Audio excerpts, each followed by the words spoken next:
Hello दोस्तों, आज की कहानी गुरु का स्थान। एक राजा था। उसे पढ़ने लिखने का बहुत शौक था।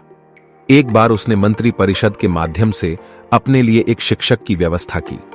शिक्षक राजा को पढ़ाने के लिए आने लगा। राजा को शिक्षा ग्रहण करते हुए कई महीने बीत गए, मगर राजा को कोई लाभ नहीं हुआ।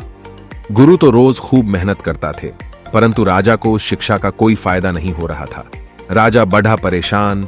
गुरु की प्रतिभा और योग्यता पर सवाल उठाना भी गलत था, क्योंकि वो एक बहुत ही प्रसिद्ध और योग्य गुरु थे। आखिर में एक दिन रानी ने राजा को सलाह दी कि राजन, आप इस सवाल का जवाब गुरुजी से ही पूछकर देखिए। राजा ने एक दिन हिम्मत करके गुरुजी के सामने अपनी जिज्ञासा रखी। हे गुरुवर, क्षमा कीजिएगा, मैं कई महीनों से आपसे शिक्षा ग्रहण कर रहा हूं, पर मुझे इसका कोई लाभ नहीं हो रहा है। ऐसा क्यों है? गुरुजी ने बड़े ही शांत स्वर में जवाब दिया, राजन, इसका कारण बहुत ही सीधा सा है। गुरुवर, कृपा करके आप शीघ्र इस प्रश्न का उत्तर दीजिए। राजा ने विनती की। गुरुजी ने कहा, राजन, बात बहुत छोटी है, परंतु आप अपने बढ़े होने के अहंकार के कारण इसे समझ नहीं पा रहे हैं और परेशान और दुखी हैं। माना कि आप एक बहुत बड़े राजा हैं। आप हर दृष्टि से मुझसे पद और प्रतिष्ठा में बड़े हैं, परंतु यहां पर आपका और मेरा रिश्ता एक गुरु और शिष्य का है। गुरु होने के नाते मेरा स्थान आपसे उच्च होना चाहिए, परंतु आप स्वयं ऊंचे सिंहासन पर बैठते हैं और मुझे अपने से नीचे के आसन पर बैठाते हैं। बस यही एक कारण है जिससे आपको न तो कोई शिक्षा प्राप्त हो रही है और न ही कोई ज्ञान मिल रहा है। आपके राजा होने के कारण मैं आपसे यह बात नहीं कह पा रहा था। कल से अगर आप मुझे ऊंचे आसन पर बैठाएं और स्वयं नीचे बैठें तो कोई कारण नहीं कि आप शिक्षा प्राप्त न कर पाएं।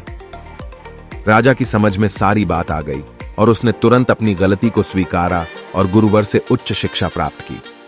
मित्रों, इस छोटी सी कहानी का सार यह है कि हम रिश्ते नाते, पद या धन वैभव किसी में भी कितने ही बड़े क्यों ना हो, हम अगर अपने गुरु को उसका उचित स्थान नहीं देते तो हमारा भला होना मुश्किल है।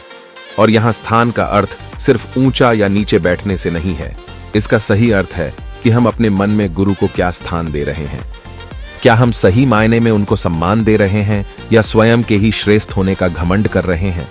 अगर हम अपने गुरु या शिक्षक के प्रति हेय भावना रखेंगे तो हमें उनकी योग्यताओं एवं अच्छाइयों का कोई लाभ नहीं मिलने वाला।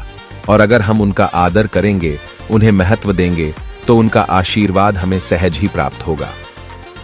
यदि आपको यह वीडियो अच्छी लगे तो वीडियो को लाइक करिए और चैनल में यदि आप नए हैं तो चैनल को सब्सक्राइब करने के लिए मत भूलिए और बेल आइकॉन को दबा दीजिए तो आपको सभी वीडियो पहले मिले।